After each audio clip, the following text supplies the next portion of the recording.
여러분 오늘도 잘 견디고 계십니까? 김명준의 뉴스파이터입니다. 한 며느리가요, 명절을 앞두고 이런 말을 했다고 합니다. 어머님, 이번 명절 제사는 형식적으로 하지 말고요. 우리 아버님이 생전에 제일 좋아하셨던 걸로 준비하는 거 어때요? 시어머니가 기특해서 아이고 좋지. 근데 어떤 거 말이냐? 아버님이 동남아 가서 골프 치는 거 좋아하셨잖아요. 동남아 가서 제사 지내는 거 어때요? 어머니 힘드시면 그냥 계시고 저희끼리 지내고 올게요. 네, 이렇게 솔직한 며느리가 몇이나 될까요? 대부분 제사 때문에 끙끙 앓다가 마침내 터져서 이혼 이야기가 나오곤 하는데요. 9월 27일 수요일 추석 연휴를 하루 앞둔 김명준의 뉴스파이터, 잠시 뒤에 해결책을 찾아보도록 하겠습니다.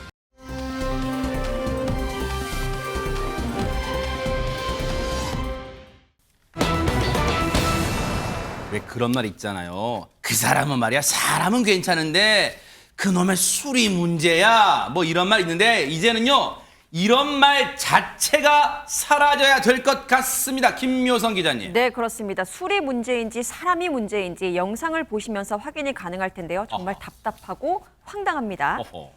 한밤중에 60대 남성이요, 이렇게 차량 한 대를 뚫어지게 쳐다봅니다. 저 자체로 일단 오싹해요. 네. 그런데 잠시 후에 벽돌을 주워 들더니 차량 앞에 유리를 향해서 어머나. 던집니다. 세상에. 그리고는 노란 통에 든 액체도 갖고 와서요. 네. 이렇게 차량에 쭉쭉쭉쭉 뿌립니다. 뭐예요? 보이시죠?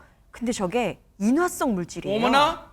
차량 주가 달려옵니다. 네. 차주가 달려와서 말리지만 어머. 방화까지 시도를 하고요. 어허. 급기야 배수관에서요, 배수로에서 덮개까지 집어 들고 와서 세상에. 차주를 위협합니다. 지금 보니까 난동 3종 세트잖아요. 벽돌 집어들고 인화성 물질 불 붙이고 어디 그 배수로 덮개까지 끄집어냈어요. 지금 하재근 평론가, 혹시 저 난동 부린 사람과 차주와는 어떤 악연이 있었던 거예요, 그러면? 그러니까 지금 굉장히 행동을 보면 울분과 원한이 있는 것 같은 네. 그런 행동인데, 저 두 사람은 아무런 연관관계가 없는, 모르는 사이였었다고 세상에. 합니다. 그런데도 불구하고 지난 14일 밤에 10시 30분경에 서울 강동구의 한 주택가에서 벌어진 사건인데, 어머나. 60대 남성이 술에 취해서 걷다가 저 자동차의 차주하고 시비가 붙었다고 합니다. 어허. 근데 거기에 앙심을 품고 네. 근처 마트에 가서 인화성 물질을 구매한 거예요. 네. 그리고 2시간 정도 만에 다시 돌아와서 네. 저 자동차에 유리를 막 던지고, 어허. 그 소리를 듣고 이제 그 차주가 뛰어나온 거죠. 네. 그런데 그 자동차에다가 인화성 물질을 막 뿌리면서 세상에. 차주를 향해서 불을 켜면서 방화 위협을 저렇게 했다고 어머나, 합니다. 어머나. 네. 그러면서 심지어 배수로 뚜껑을 들고 던질 듯이 네. 위협까지 했습니다. 난동 3종 세트, 여러분 뉴스파이트가 가끔 전해드리지만요, 차량에 불이 붙으면요 폭발할 수도 있어요. 실제 영화에서는 나오는 내용이 아니라 실제로 폭발할 수도 있는 아찔한 상황이었는데, 허주현 변호사님, 그러면 저 남성 난동 부리던 사람은 차주한테 뭐 때문에 그렇게 화가 잔뜩 나 있던 거예요, 그러면? 이유가 정말 황당한데요. 그 이유가요, 나를 무시하는 것 같아서 화가 나서 그랬다, 이렇게 진술을 했다고 합니다. 그런데 이 사람이 1시간 반쯤 전부터 술에 취해 길을 걷고 있다가 이 차주와 시비가 붙은 상태에서 이런 행위를 했다고 하는데요. 네. 이 사람이 지금 일방적인 진술이기 때문에 차주가 실제로 이 사람을 뭐 어떤 무시하는 행동을 했는지 알 수는 없지만, 네. 설령 그렇다 하더라도 이런 행동을 하는 것에 합리화할 수 있는 이유는 결코 될 수 없다는 생각이 듭니다. 아하. 그런데 저 물질이 불붙은 게 있잖아요. 인화성 물질이, 저희가 구체적으로 말씀드릴 수는 없습니다만, 인화성 물질이라고 하면 김성수 변호사님, 저 난동 피우던 남성은 그 차주의 차량에 불을 붙일 생각이었지만 까딱 잘못했으면 자기 몸에 큰 변을 당할 뻔했어요, 지금. 예, 맞습니다. 정말 큰일이 날 뻔한 사안이었죠. 네. 그렇다 보니까는 경찰이 신고를 받고 출동을 했고 바로 현장에서 체포가 됐습니다. 아하. 그리고 말씀 주셨던 그 인화성 물질 같은 경우에는 압수가 바로 됐고요. 네. 그리고 경찰에서 이제 이 사건에 대해서 조사를 할 수밖에 없지 않습니까? 그래서 현재는 지금 자동차 앞유리에다가 이렇게 벽돌을 던진 행위, 이거 자체가 특수 재물손괴가 될 수가 있거든요. 아하. 그래서 특수 재물손괴, 그리고 이제 불을 붙이려고 했다가 미수에 그쳤지 않습니까? 네. 이 실패한 부분에 대해서는 일반 건전물 방화 미수, 그리고 또 뭐 배수로 이 뚜껑을 들고 여기 협박을 했다든지 뭐 이런 좀 위협을 가한 이런 행위에 대해서도 아마 별도의 제명이 붙었을 것으로 보이는데 네. 이런 혐의들로 통해서 19일 날 구속 상태로 검찰에 넘겨졌다는 그런 소식입니다. 결코 가볍게 볼 사안이 아니라고 생각했을 거예요, 사법부도. 그래서 결국은 구속이 됐습니다. 정말 요즘 이렇게 욱하는 범죄가 많은지 너무너무 걱정이 돼요.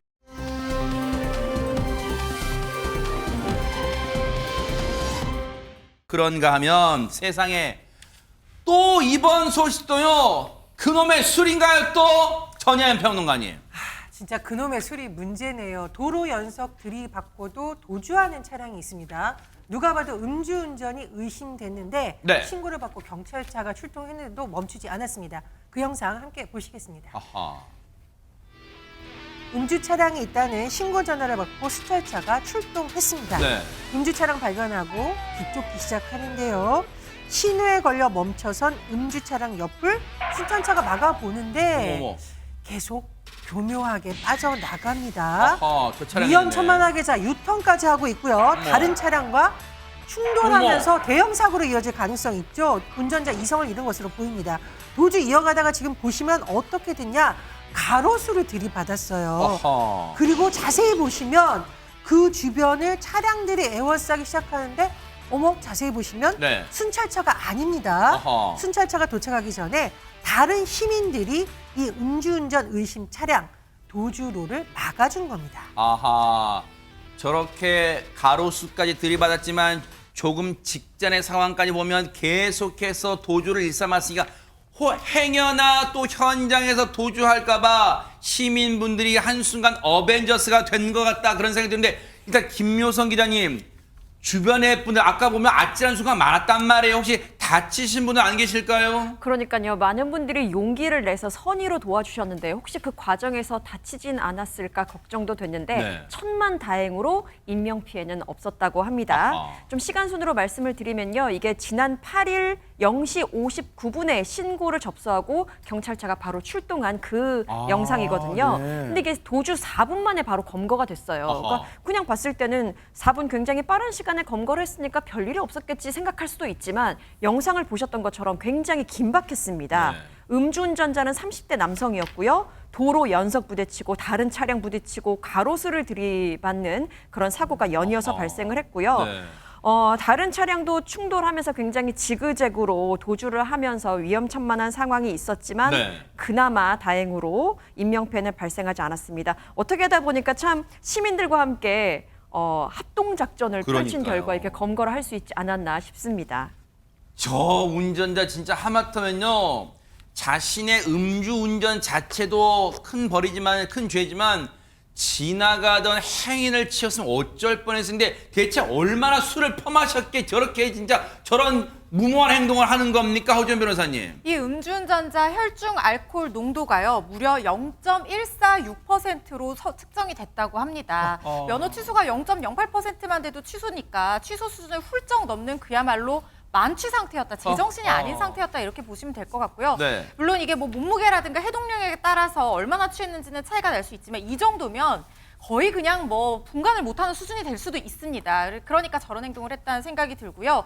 이것만 하더라도 최대 5년 이하 또는 2천만 원 이하의 벌금형에 처해질 수 있는데 음주운전하면서 도주하는 그 순간 사고를 내게 되잖아요. 죄가 하나씩 계속해서 더 추가되는 거예요. 당연히 이런 부분 모두 다 가벌성 있다고 보고 평가가 돼서 가중처벌될 것으로 보입니다. 저 음주 차량의 난동이 4분 가까이, 4분이면 여러분 어떤 생각 드세요?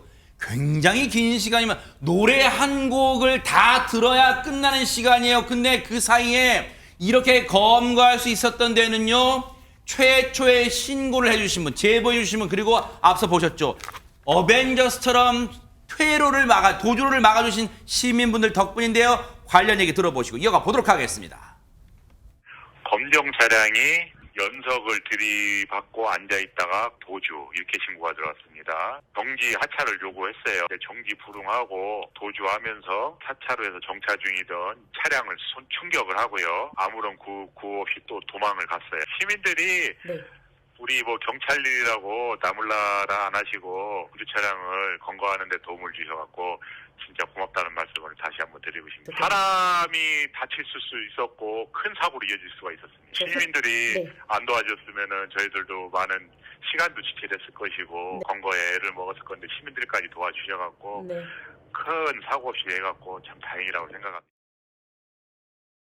그러니까요. 갑자기 그런 이 현수막 문구가 갑자기 떠올라요. 시민이 경찰이고 경찰이 시민이다. 그런 현수막 문구가 떠올랐는데 정말로 내일처럼 저 음주운전 차량의 도주로를 막아서 나서주신 시민분들께 정말 감사를 드리고요.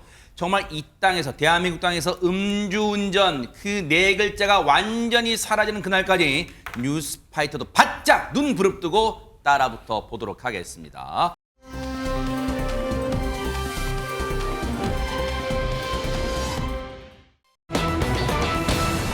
아마 지금은 이제 직장에 계신 분은 얼른 야 시계 왜 이렇게 안 가냐 시간이 빨리 날 고향 가야 돼 이제 마음은 이미 고향을 향해 가고 있잖아. 정치권도 요맘때 이 역이나 터미널에서 인사를 하잖아. 귀성객들 잘 다녀오세요 인사를 하는데 올해는 이 어떤 정치권에서 어떤 정치인이 이런 행보를 보였을까요?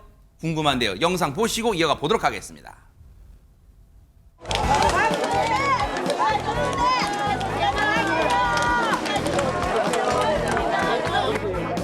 이거 호박잎이죠? 이거? 요거 타면 되니까. 예. 맛있으세요. 예, 고생하셨습니다. 어떻게 이렇게 오래간만에 나오셨네요. 보고 싶었는데.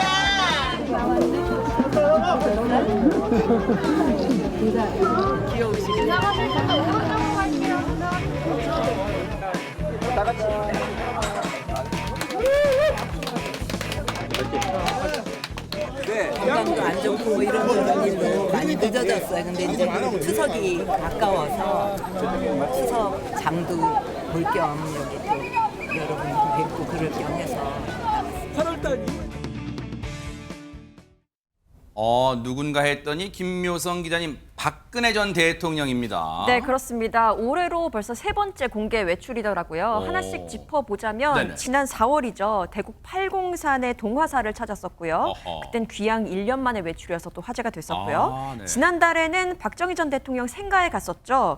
유경수여서 49주기를 맞이하기도 아하. 하면서 저 때 또 공개 외출이 있었습니다. 네네. 그리고 방금 보셨던 그 화면이 바로 지난 25일이죠.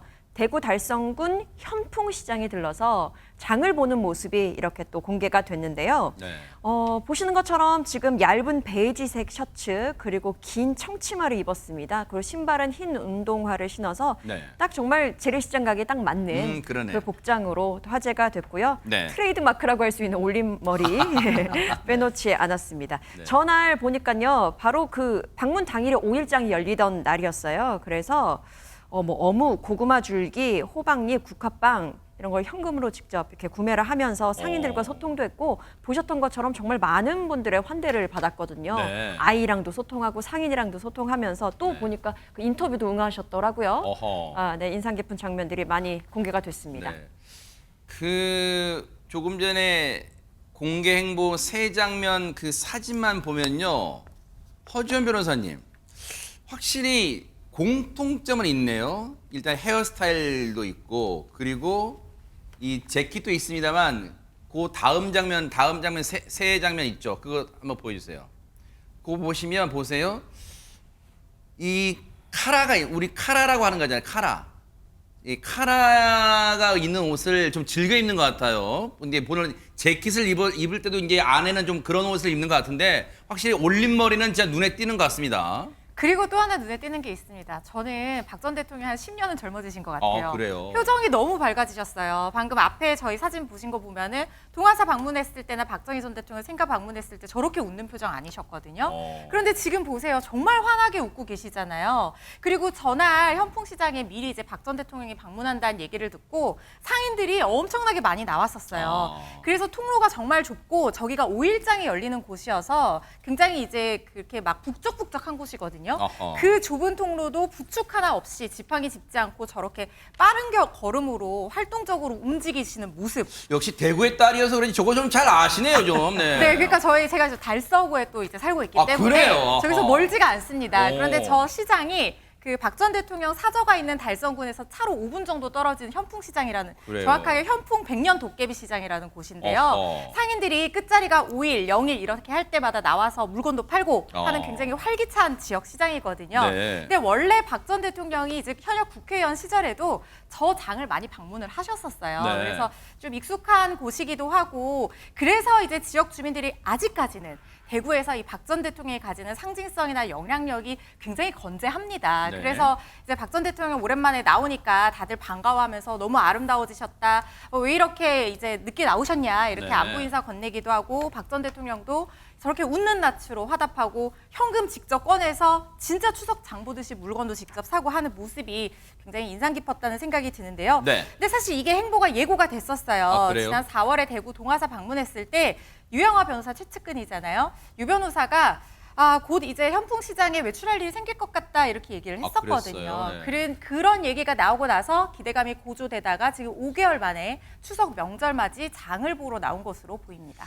전희연 평론가님, 물론 박근혜 전 대통령은 뭐 과가 분명하긴 합니다만, 그리고 지금 현역 정치는 물론 아니란 말이에요. 그런데 행보를 할 때마다 뭐 좋은 의미건 어떻게 부정적 의미건 간에 왜 언론들이 이렇게 굉장히 주목을 하고 있는 걸까요? 역시 타이밍 그리고 그 정치인이 가진 존재감 때문이라고 볼 수 있겠습니다. 강원도의 딸인 제가 정선시장에 가서 고구마 줄기 샀다고 MBN에서 나올까요? 왜 이러세요? 연락하면 저 또 해드리죠. 안 나오겠죠. 자, 그런데 시점을 한번 보겠습니다. 네. 이번 추석, 내년 총선을 앞두고 굉장히 중요한 민심의 향방을 가늠할 수 있는 시기라고 보거든요. 그런 시기 직전에 박근혜 전 대통령이 장소, 보수의 심장이라고 불리는 대구에 나타나셨고 더군다나 그 인물이 전직 대통령이라고 하면 관심이 쏠릴 수밖에 없습니다. 네. 자, 그런데 여기서 중요한 점이 있습니다. 이명박 전 대통령에 비해서 박근혜 전 대통령은 노년층에게 굉장히 강한 연민 또는 향수 이런 상징성의 일부분이 있기 때문에 아무래도 선거에 영향을 미칠 수밖에 없다 이런 분석이 나오고 있는 거고요. 또 하나 있습니다. 박근혜 전 대통령이 과거에 상징했던 말을 보통 우리가 안보 보수라고 부르는데 최근에 여러 가지 국제 정세를 봤을 때 또 이런 부분이 안보 보수층이라고 불리는 분들에게 분명히 영향을 미칠 수도 있다는 분석이 나옵니다. 다만 제가 네. 오랫동안 어떤 기자를 하면서 취재해보고 네. 바로 보자면 이 정치가 너무 이제 과거의 어떤 정치인의 후광을 입어서 하려고 하다 보면 부작용이 크게 나는 경우도 있고요. 또 박근혜 전 대통령이 본인은 원하지 않는데 일부 정치인들이 국민들의 눈길을 끌기 위해서 본인이 뭐 친박이다. 박근혜 전 대통령이 나를 밀어준다. 이런 용어를 남발하는 사례가 과거에 있었습니다. 네. 그래서 그런 부분에 있어서는 오히려 선을 긋는 게 박 전 대통령과 지금 보수 지지층에도 오히려 도움이 될 거라고 봅니다. 아하. 그런데요, 박근혜 전 대통령의 행보가 저렇게 추석을 앞두고 전통시장을 방문한 거 말고도 이 영상이 언론을 통해 공개되면서 지금 주목을 받고 있는데요. 이것도 마저 보시고 이어가 보도록 하겠습니다. 오늘 처음 말씀을 드리지만 밤이 오는 것이 두려울 정도로 온몸에 통증이 있었습니다.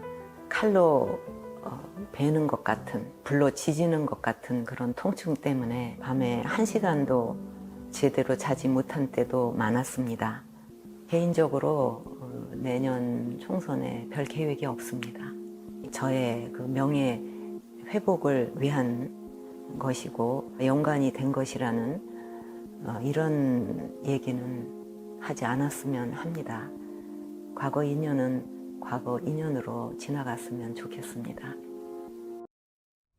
아니 혹시 이 영상이요, 하재근 평론가님, 유영하 변호사가 찍어주는 뭐 박 전 대통령의 셀프 유튜브 이런 채널이에요. 뭡니까 이거? 그게 아니라 네. 지난 11일에 그 박근혜 전 대통령 대구 달성구의 사저에서 찍힌 영상인데 이게 어느 개인이 찍은 영상이 아니라 네. 그 최근에 사면됐었잖아요. 네네네. 박근혜 전 대통령 사면 이후에 언론과 진행한 첫 번째 인터뷰 영상입니다. 그래요. 다만 이 영상 분위기가 지난 4월 달에 유영하 그 변호사 개인 유튜브를 통해서 영상이 공개가 됐었잖아요. 네. 그때랑 장소와 이게 앵글이 비슷하다 보니까 네. 뭐 그 영상인가 하고 착각하시는 분들도 아하. 있는데 그거랑 완전히 다른 영상이고 네. 요번에 박근혜 전 대통령이 한 얘기가 뭐냐면 크게 3가지 얘기를 했는데 첫 번째가 뭐냐면 탄핵에 대해서 얘기를 했습니다. 아하. 뭐라 그랬냐면 네. 주변을 잘 살피지 못했다. 맡겨주신 직분을 끝까지 해내지 못하고 많은 실망을 드려서 진심으로 송구하다라고 이야기를 했습니다. 네. 그다음 현재 건강 상태에 대해서도 얘기를 했는데 밤이 오는 것이 두려울 정도로 온몸에 지금 통증이 있고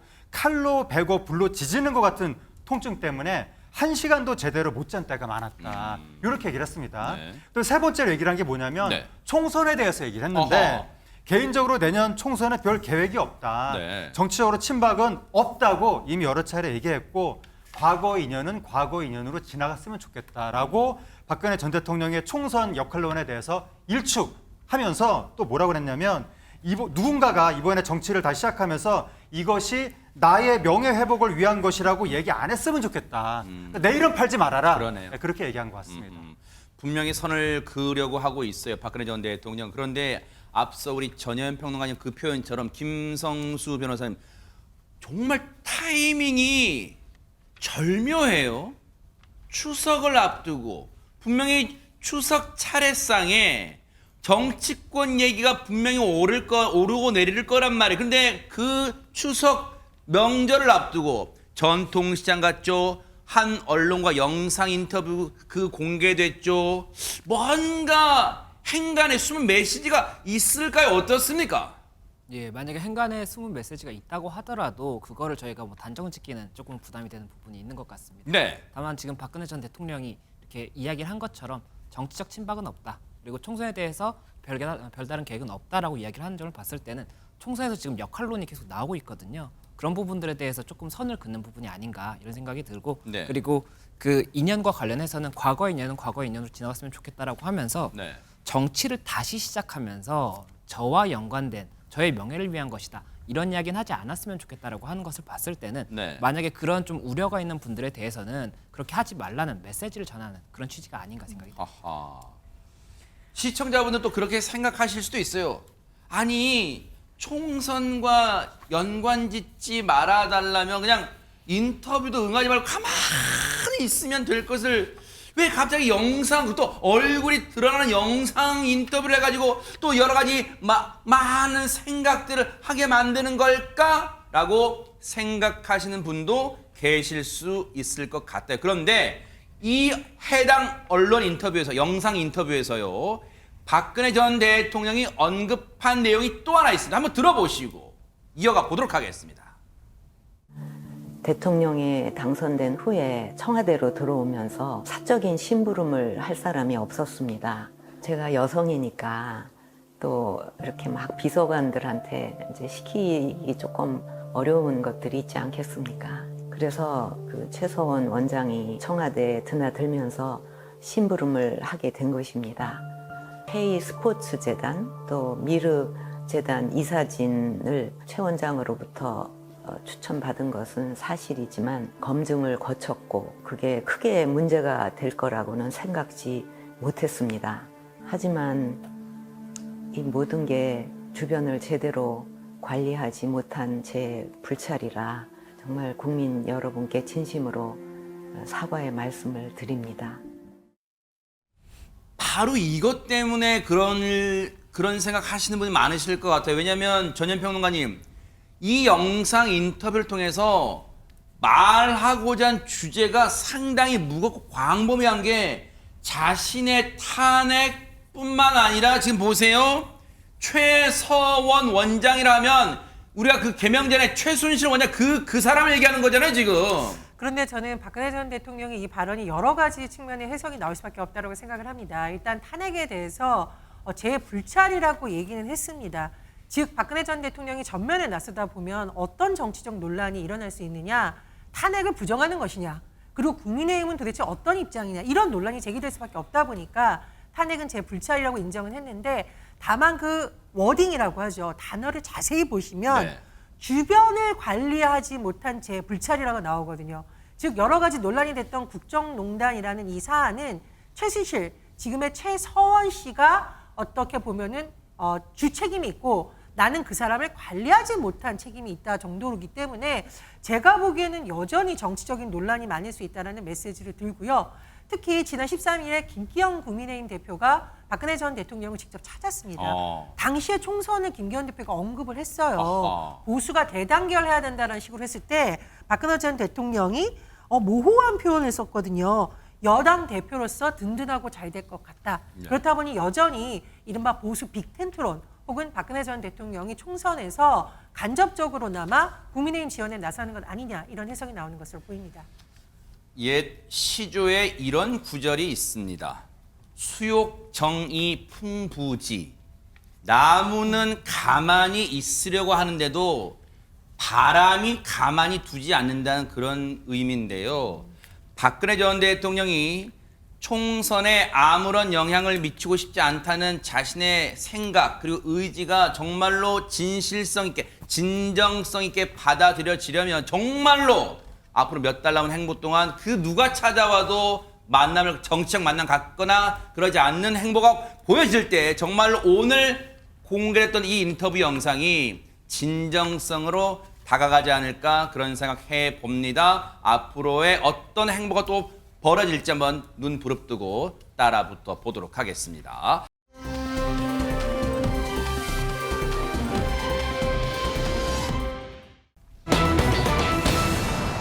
자, 분위기 바꿔볼게요. 어르신이요, 카페에서 받은 쪽지. 글쎄요, 어르신이 커피나 음료를 받아야 되는데 왜 카페에서 쪽지를 받아요, 허조연 변호사님? 그러니까요. 그런데 만약에 어르신이라고 하더라도 만약에 내가 솔로다. 그러면 마음에 듭니다. 이런 쪽지 받으면 기분 좋을 수 있잖아요. 그럴 수 있어요. 네네. 그런데 이 쪽지는 그런 쪽지가 아니었어요. 어허. 그리고 쪽지를 준 사람이 카페 사장이었다고 합니다. 어허. 이게 지난 24일 서울의 한 프랜차이즈 카페를 찾은 나이가 지긋한 남성 손님이 받은 바로 저 쪽지인데요. 이게 실제 그 쪽지예요? 내용을 한번 보세요. 어허. 고객님, 매장 이용 시간이 너무 깁니다. 젊으신 고객님들은 아예 이쪽으로 오지 않아요라는 내용이에요. 나가줄 것을 요청하는 내용이잖아요. 우리 아빠가 저런 쪽지를 받았다면 울컥 눈물이 날 것 같네요. 아니 이게 실제 여러분 이게 그 어르신이 카페 측으로부터 받은 쪽지라는 거 이게 지금 SNS에 올린 쪽지인데 다시 한번 볼게요. 고객님, 매장 이용 시간이 너무 깁니다. 카페에 뭐 얼마나 앉아 계셨는지 모르겠지만 카페 측에서 오래 앉아 있었다고 판단했나 보죠. 젊은 고객들이요 아예 이쪽으로 안 오고 있어요. 김묘성 기자님. 네. 그러면 이 어르신이 앉아 있는 바람에 혹시 이른바 어르신이 앉아 있어서 카페 분위기도 조금 흐려져서 젊은 사람들이 안 오고 있어. 뭐 이런 것까지 막 뭐 연관되는 그런 표현이에요? 뭐예요 이게? 그렇게까지 추측이 될 정도로 받은 사람 입장에서는 굉장히 서운하지 않았을까 싶은데요. 사실 직접적인 표현이 이렇게 오고 갈 그럴 정도의 일인가 저는 보면서도 굉장히 의심스럽긴 했는데 네. 이 쪽지를 받은 남성의 자녀분도 같은 생각이었나 봅니다. 그래서 해당 쪽지 사진 그리고 이 카페를 방문한 영수증 사진 해서 이 카페 이용 후기란에 이런 사연을 올린 거예요. 네. 아버지 대신 글을 남긴 거죠. 때문에 아버지 입장이 조금 더 많이 반영됐을 수는 있겠습니다만 아버지께서 일단 커피 한 잔을 사고 오래 계셨다라고 이야기를 합니다. 문제는 재주문을 하지 않았고 그리고 너무 오래 앉아 있었던 것일 텐데 갑자기 나이 관련 이야기는 왜 하는지 의문이었다라는 것이죠. 그리고 보면 행동이 문제이지 나이가 문제인 건 아닌데 지금 젊으신 고객님들은 아예 이쪽으로 안 오고 계세요라는 말 속에는 나이가 문제인 것처럼 저희가 있는 것 아닐까라고 의문이 든다면서 이럴 거면 차라리 노 시니어 존이라고 밝혀라라고 불만을 토로하기도 했습니다. 그리고 아버지의 말씀에 따르면 그렇다고 합니다. 이 쪽지를 받고 주위를 한번 둘러봤대요. 그러니까 가게 내부에 손님이 그렇게 많지 않았었기 때문에 이렇게까지 쪽지로 의사 표현까지 할 일인가 이렇게 의문을 가졌다고 합니다. 어르신의 자제분도 그 어르신이 오래 앉아 계셨으면 인정했어요. 하지만 지금 김묘성 기자님 설명처럼 인정을 하겠어요. 그런데 왜 삐딱하게 나이를 거론하는 거죠? 우리 아버지의 그런 거예요 지금. 그런데 이 글을 접한 누리꾼분들은 어떤 반응을 보이고 있을지 갑자기 궁금해집니다. 하재근 평론가님. 그러니까 이게 마치 그 카페 이용 시간에 네. 연령별 제한이 있는 것처럼 그렇게 해석되잖아요. 지금 네네. 이 말투가. 지금 뭐 고객님 때문에 젊으신 고객님이 못 온다 이렇게 하니까 나이 때문에 눈치를 주는 것 같으니까 누리꾼들이 이거는 좀 너무한 거 아니냐 그런 반응들이 나오고 있거든요. 네. 이거는 노인을 혐오하는 곳이다. 젊은 사람만 갈 수 있는 카페인가 보다 자기들은 안 늙는 줄 아나 이런 얘기들이 나오면서 지금 또 일부 분들은 이 해당 카페를 찾아서 별점 테러를 하고 있기도 한다고 합니다. 여기까지는 우리가 이 당시에 그 카페를 이용하신 어르신의 이제 자제분이 올린 글을 토대로 그리고 네티즌 분들까지 옥신각신 이러쿵저러쿵 이제 말들이 나오잖아요. 그러면 우리가 한쪽 얘기만 들을 수는 없잖아요. 그래서 그 카페 사장님께 당시에 왜 이런 쪽지를 드렸는지 전후 사정을 좀 들어보고 얘기를 이어가 보도록 하겠습니다. 분이 아침 11시 풍경에 오셔가지고 저녁 55분이니까 6시까지 계셨어요. 식사를 갔다 오신 가끔 비우고도 하셨어요. 그래서 그분이 자리를 너무 오래 계셨으니까 조금 일서 주십사 하는 방향에서 주변에 손님도 있어서 가서 얘기하는 것보다 쪽지를 전해주는 게 낫겠다 해가지고 잘못된 표현이 약간 있는데 안 들어온다는 것보다는 그쪽 주변이 가장 많이 앉는 자리예요. 그쪽을 피해가지고 손님들이 다 앉고 있어가지고 문구에 대해가지고 그 오해 소지는 있다고 생각 들고요. 그 가슴 아픈 상처 그런 걸 느꼈다고 하게 되면 저희가 잘못된 거라고 느끼고 있습니다.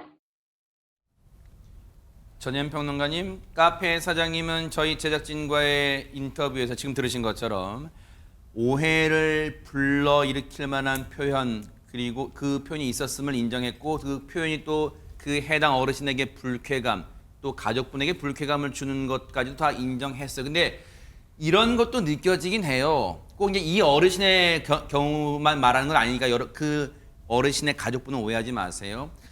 요즘 이제 카페 사장님들 입장에서는 한 잔을 주문해 놓고 장시간 앉아 있는 것을 하소연하는 그런 글도 뉴스파이트가 많이 전해드린 바가 있잖아요. 요즘 카공족이라는 말이 있거든요. 네. 카페에서 공부하는 사람들이라는 뜻인 건데 학생들이 카페에서 막 7시간, 8시간씩 앉아 있으면서 거기서 컴퓨터 충전하고 컴퓨터 작업하고 심지어 미니 프린터를 가져와서 프린트까지 한다. 너무한 거 아니냐 이런 소리가 나옵니다. 네. 그러니까 연령대와 상관없이 카페에서 차 한 잔 시켜놓고 너무 오래 있는 손님들 때문에 카페 주인분들이 다른 손님도 못 오고 너무 적자가 아니냐 좀 섭섭하다 이런 의견이 있는 것은 분명히 사실인데요. 다만 아까 저 어르신 입장에서 굉장히 화가 날 수 있는 부분은 마치 이 어르신 때문에 젊은 고객들이 안 온다라는 식의 표현이 들어가 있기 때문이죠. 제가 만약 카페에 앉아 있는데 카페 주인이 와서 손님 너무 오래 계신데 남자 고객들이 안 와요. 그럼 제가 나 때문에 남자들이 싫어서 이 카페 못 오니까 나가라 이렇게 받아들일 수 있는 거거든요. 그래서 제가 보기에는 이분이 더 표현을 조심하셔야겠다라는 생각이 들고 더군다나 우리나라에서 최근 몇 년간 이제 세대 갈등 요인이 너무 많다 보니까 거기에 더해져서 이 어르신이 더 섭섭했을 것 같습니다. 어쨌든 우리가 누군가에게 부탁을 하던 권유를 하던 차별의 논란이 있는 용어는 자제해야 될 것으로 보입니다. 물론 해당 카페 이 사장님도 끝까지 배려하려는 노력은 하셨어요. 아까 얘기 그 인터뷰에서 들으셨죠. 그래서 가서 왜냐하면 카페 내부에 그래도 손님이 그렇게 많지는 않았지만 어쨌든 손님 계신 상황에서 가서 말로써 얘기를 하면 시선이 쏠릴 수 있으니까 그 쏠리게 되면 그 어르신께 뭔가 당황함을 드릴 수 있기 때문에 그래서 쪽지를 드렸다. 나름 이 카페 사장님 입장에서는 배려했다. 그 설명도 곁들여 주셨어요. 그런데 논란이 그런데 여기서 사그라들지 않았나 봐요. 이 논란이 계속 커지니까 김성수 변호사님 이 해당 카페가 프랜차이즈였나 봐요. 본사 측에서도 뭐 대응에 나섰다면서요. 예, 말씀 주신 것처럼 이 카페가 이제 프랜차이즈 브랜드가 있었습니다. 네. 그렇다 보니까 브랜드 본사에서도 이번 사태에 대해서 공식적인 입장을 밝혔습니다. 아, 그래요? 그 공식적인 입장은 지금 화면에 나오고 있는데 네네. 전체적인 취지는 일단은 이 고객께 굉장히 죄송한 마음이고 점주분도 고객께 다시 한번 사과를 드리고 재발을 방지하는 그런 약속을 했다. 네. 이런 이야기를 지금 하고 있고 네. 그리고 이 본사 차원에서도 나이, 성별, 인종, 이념, 사상 등을 이유로 해서 차별하는 행위는 잘못된 행위임을 인지하고 있다. 그렇기 때문에 관리 소홀의 책임을 통감하고 앞으로는 이런 일이 다시 한번 발생하지 않도록 더욱더 주의하겠다. 이런 공식 입장을 밝히다 보니까 네. 앞으로도 이제 이런 좀 분쟁이 발생하지 않는 그런 좀 기대가 되지 않나 생각이 듭니다. 해당 그 카페 점주분도 앞서 저희 제작진과의 인터뷰에서 분명히 말씀하셨지만 당시에 자신의 쪽지에 담긴 표현이 불쾌감을 줄 수도 있었고 또 오해를 부를 수도 있는 표현이란 거 인정하셨어요. 그리고 배려도 나름대로 하셨고요. 다만 그 행위가 그 받아들인 사람과 또 가족 입장에서는 불쾌감을 느꼈다면 그 또한 또 사과를 드렸었고 또 드렸다고 하니까 일단 천만다행이고요. 서로 조금씩 마음의 문을 그 어르신과 어르신의 가족분 그리고 카페 점주분도 앞으로는 이런 일이 없도록 또 이 다짐을 해보는 그런 일로 서로가 한 발짝씩 양보를 하면 어떨까 하는 생각을 해봐요. 그래야 또 추석 앞두고 훈훈한 또 분위기가 이어지지 않을까 그런 생각 해봅니다. 부탁을 드리겠습니다.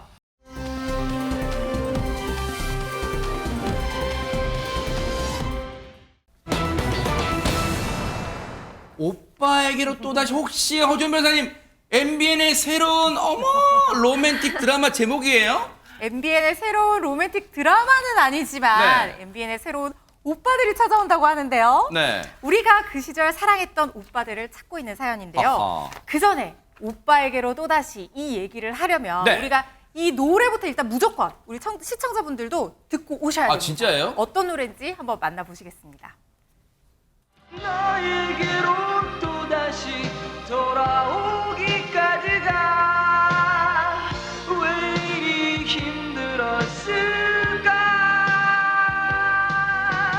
이제 나는 알았어 내가 죽는 날까지 널 떠날 수 없다는 걸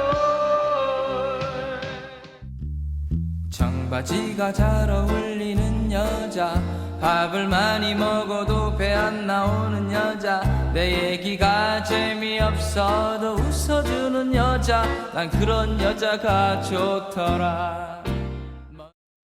대박 사건. 저 노래는 MZ 세대들도 알만한 그런 노래 정말 명곡은 명곡이에요 진짜. 그렇습니다. 변진섭 씨의 희망사항 저 노래 때문에요. 변진섭 씨 콘서트에는 유독 많은 사람들이 청치마를 입고 왔다. 이건 제가 실제로 당시에 진짜예요? 기사에 나왔던 어머, 그래요? 사항이고요. 제가 아는 한 지인은 변진섭 씨 생일날 가출을 해서 집부근으로 찾아갔다가 어머나. 집에서 쫓겨날 뻔한 아이고. 진짜 이런 일이 많았습니다. 그 정도 인기 많았군요. 그 정도로 변진섭 씨가 인기가 많았는데요. 네. 뭐 요즘으로 비유하자면 BTS급이다라고 해도 과언이 아닐 야하, 정도입니다. 네. 어느 정도냐면 하루 수익이 뭐 정확하게는 추산하기 어렵지만 뭐 억대다 이런 그래요? 소문이 나기도 했었고요. 아하, 네. 또 팬들이 집 앞으로 전국에서 찾아와서 어머. 가라고 해도 안 가니까 단체로 머물 수 있는 숙소를 어머나. 예약해줬다. 이런 소리도 들립니다. 대단합니다. 변진섭 씨가 1987년에 MBC 신인가요제 은상을 통해 데뷔를 했었는데 네. 그 다음에 골든 신인 데스크 네. 신인상 대상을 동시 수상하는 와. 기록을 갖고 있고요. 네. 그리고 말 그대로 발라드계의 황제라는 야. 말이 이제 탄생했습니다. 네. 근데 저는 개인적으로 발라드계의 황제라는 말보다 영원한 둘리, 아. 영원한 오빠 그래요. 이 별명이 더 잘 어울리지 않나 싶습니다. 맞아요. 그런데 이렇게 반가운 얼굴 변진섭 씨 노래 들려드렸는데 김묘성 기자님 갑자기 이 노래를 저희가 왜 들려드렸을까요? 네, 오늘의 진짜 이야기는 변진섭 씨의 말 속에 숨어 있는데요. 오호. 변진섭 씨가 가장 아끼는, 좋아하는 곡이 무엇이냐라고 물어봤더니 네. 너에게로 또다시 조금 전에 영상 보셨죠? 네. 바로 그 곡인데 어허. 그 곡을 좋아하는 이유는 정말 많은 아티스트들이 불렀고 또 오디션에서 참 많이 불렸다라는 거거든요. 이번에도 볼 수 있을 것 같습니다. 야. 왜냐하면요, MBN에서 네. 그 시절 8090 오빠들의 이런 명곡들을 다시 불러줄 오디션, 그것도 타임슬립 오디션입니다. 오빠 시대라는 프로그램이 이제 좋은데요? 여러분들을 찾아가는데요. 와. 10월 6일 금요일입니다. 첫 방송을 앞두고 있는데 MC는 누가 보느냐? 네. 노래도 잘하고 연기도 잘하는 오빠 지현우 씨가 본다고 하고요. 이야, 지현우 씨네. 연예인 판정단들이 또 출연을 하거든요. 네. 변진섭 씨를 포함해서 민혜경 씨, 김원준 씨, 구창모 씨, 박경림 씨 등 정말 8090 어떻게 보면 2000년대까지 시대를 풍미하고 이야. 있는 많은 스타들이 한 자리에 모인다고 합니다. 네. 반가운 얼굴, 귀에 익은 이름도 많은데요. 영상으로 만나보시고 그 오빠들 오빠 만나보시고 이어가 보도록 하겠습니다. 네가 몇 년도인데? 87. 아, 87. 그러다 보니까 늦구나 87이면은 형 여기서 87 늦다고 완전히 원로대로 원로. 형은 몇 년생이니? 제가 84년생입니다. 너 84년생인데 87이 늦다고. 나 너무 좋은 게 내가 막내 같은 기분이 들어 저기서. 막내잖아. 최근에 얼른 어디 갔는데 대기실에 김원준 선생님이라고 써 있더라고 이제는. 아 이제 그런 게 흐릿흐릿해졌어. 그런 기억이 흐릿해졌다고? 야, 송골매 창모 형은 화면이 흐릿흐릿하더라. 야. 내게 무슨 마음의 병 있는 것처럼 느낄 만큼 알 수 없는 사람이 되어 그대 외려 나를 점점 믿지 못하고 왠지 나를 그런 쪽에 가깝게 했어.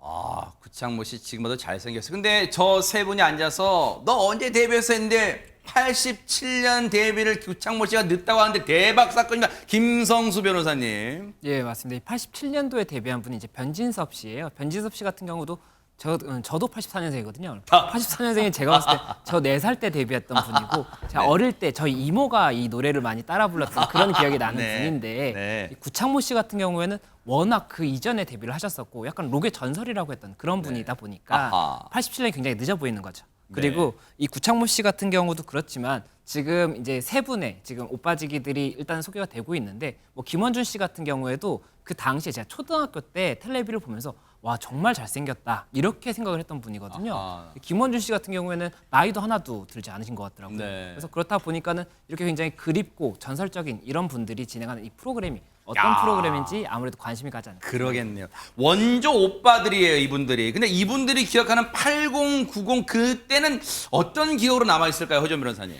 너네만 오빠 있냐? 우리도 오빠 있다. 저는 이렇게 표현을 하고 싶은데요. 지금 BTS만 오빠가 아닙니다.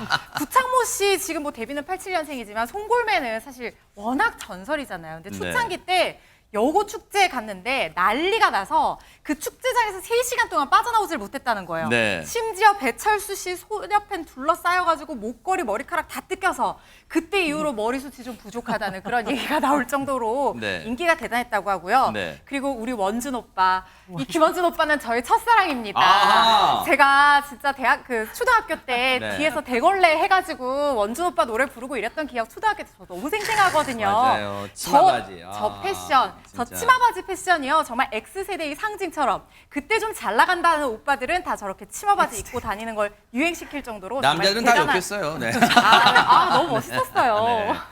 네. 네. 어쨌든 8090 하재근 변호사님한테도 안 여쭤볼 수가 없죠. 8090 저분들이 다 물론 많이 휩쓸었지만요. 네. 네, 80년대, 90년대가 우리나라 대중문학의 그야말로 정점을 이뤘던 네. 우리나라 대중문화의 르네상스였다라고 할 수가 있는 건데 네. 우리나라 대중문화가 식민지 6.25 때부터 시작해서 서구 문화를 막 쫓아간 거거든요.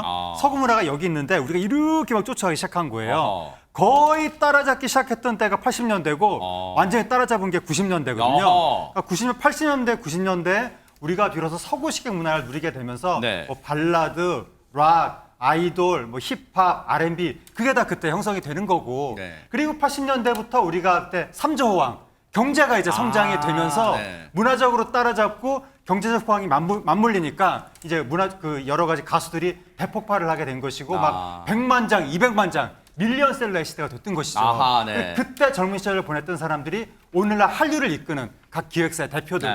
이렇게 되는 거거든요. 네. 그때의 음악들을 요즘에 젊은 세도 많이 즐기고 있기도 합니다. 아니 그럼 김묘성 기자님, 네. 이제 시청자분들이 이제 뭔가 감은 잡으셨어요. 아, 저 세 분이 이제 이 프로그램의 심사위원들이야. 근데 그럼 저분들이 쟁쟁한 분들이 심사를 보는 오빠 시대란 프로그램은 어떤 프로그램인가 궁금할 것 같아요. 그러니까 말씀드린 대로 타임슬립 오디션이거든요. 정말 옛날 곡들 8090의 정말 시대를 풍미했던 곡들을 부르는데 누가 부르느냐가 중요하겠죠. 참가자들 면면을 보니까요. 눈을 뗄 수가 없습니다.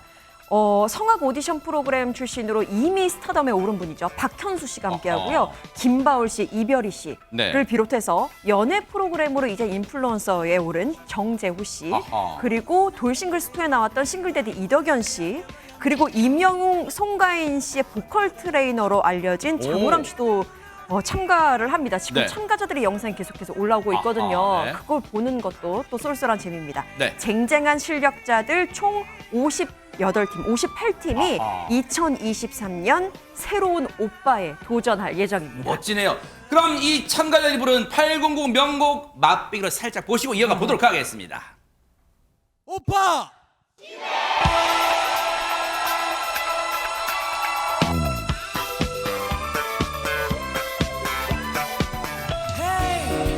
한 번만 너의 눈을 바라봐 미로 속을 헤매는 과거에는 너의 뜻대로 살아가는 것만이 내가 아는 한 가지 그대 없는 밤은 너무 싫어 내가 아는 건 살아가는 방법뿐이야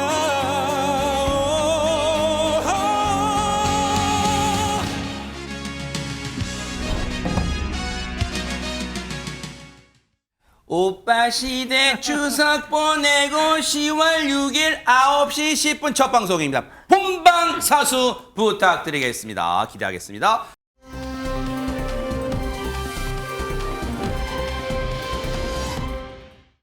오늘의 클로징은요. 서울시 용산구에 사시는 전지은 님이 사진과 함께 보내주신 내용입니다. 읽어드릴게요. 조금 있으면 태어난 지 100일 되는 아들 강윤입니다. 아이고 세상에 50일 때만 해도 애착하는 토끼 인형이 더 컸는데 그러네요. 지금은 강윤이가 더 커졌네요. 앞으로도 1년, 2년 쑥쑥 자라겠죠? 맘마도 잘 먹고 잘 자고 잘 노는 순둥이 강윤아. 엄마 아빠는 강윤이가 우리 가족으로 와줘서 정말 고마워. 건강하게 그리고 이름처럼 굳세고 진실되게 잘 자라주렴. 100일 미리 축하해 강윤아. 이렇게 보내주셨습니다. 전지은님 행복감에 그냥 밤 안 드셔도 배부르실 것 같아요.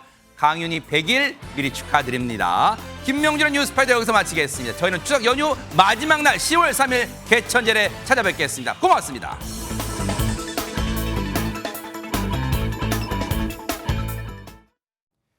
보고 계십니까? 대박 사건. 네, 안녕하십니까? 김명준입니다. 여러분과 함께하는 뉴스파이터. 다양한 소식과 뉴스를 보고 싶으시면 화면 오른쪽을 꾹 눌러 구독해 주시길 바랍니다. TV로도 유튜브로도 여러분께 한 발 더 다가가겠습니다. MBN 뉴스와 뉴스파이터를 사랑해 주셔서 고맙습니다.